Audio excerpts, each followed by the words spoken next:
Hello. So maaga pala tayo nag-clocking in guys. And mag-i-in na tayo para mamaya makapag-do na tayo ng ating vlog.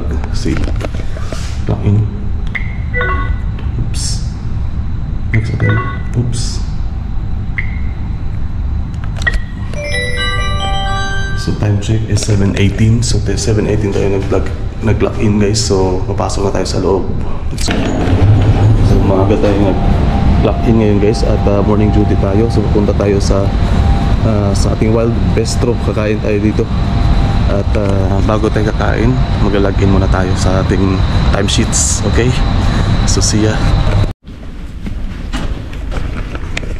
So tapos na natin mag-login guys. And kakain na tayo sa ating normal routine pag umaga, no? So this is our morning breakfast guys. Meron tayong karakti as usual, pang patanggal antok at pampainit na rin ang ating tiyan. Mura, no? So this is the closer look of our food today. Actually this is karakti, and mayroon tayong Belvita biscuits, which is pang dietary biscuits to guys. Mataas to sa fiber, kaya ito ang kinakain natin. So kukuha tayo ng isa. Yan, ang biscuits. Kain tayo. Here. Hey. So, bibigyan lang natin siya ng isang ganito. Let's eat. Buksan natin.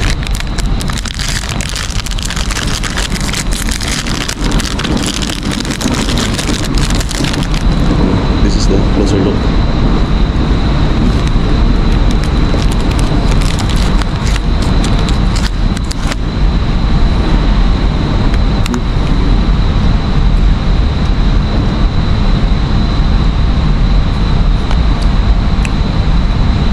Masarap to siya para sa kape guys.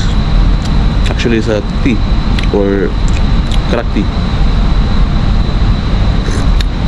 Ang init. Dito pala ako sa loob sa aming sa pinagtrabahuan namin. Ito yung location, yung palaruan kasi itong pinagtrabahuan ko guys. So medyo may design siya, di ba? Cozy tawag nito, yung design niya is yung pang talaga ba? Yung pang nature, yan. Yan yung design ng aming paglaruan. Ito yung Wild Bistro na tinatawag, parang canteen area or food court dito sa loob ng aming pinagtatrabahuan.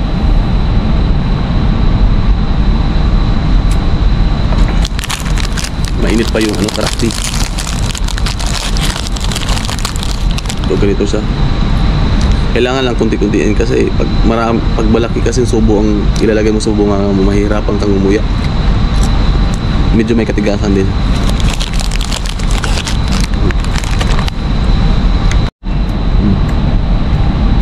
Mainit pa kasi, kaya hindi ko pa siya masyadong mainom.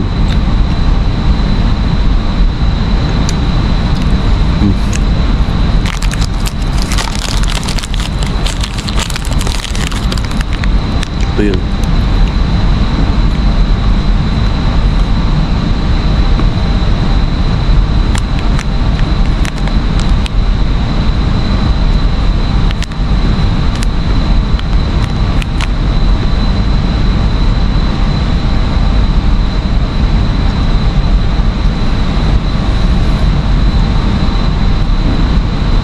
Pagkatapos na nating kumain guys ng ating breakfast, so mag-prepare tayo para papasok tayo mamaya. So una natin gagawin, mag-toothbrush pa tayo.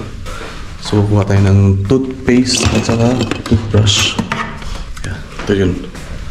So mag-toothbrush tayo guys, and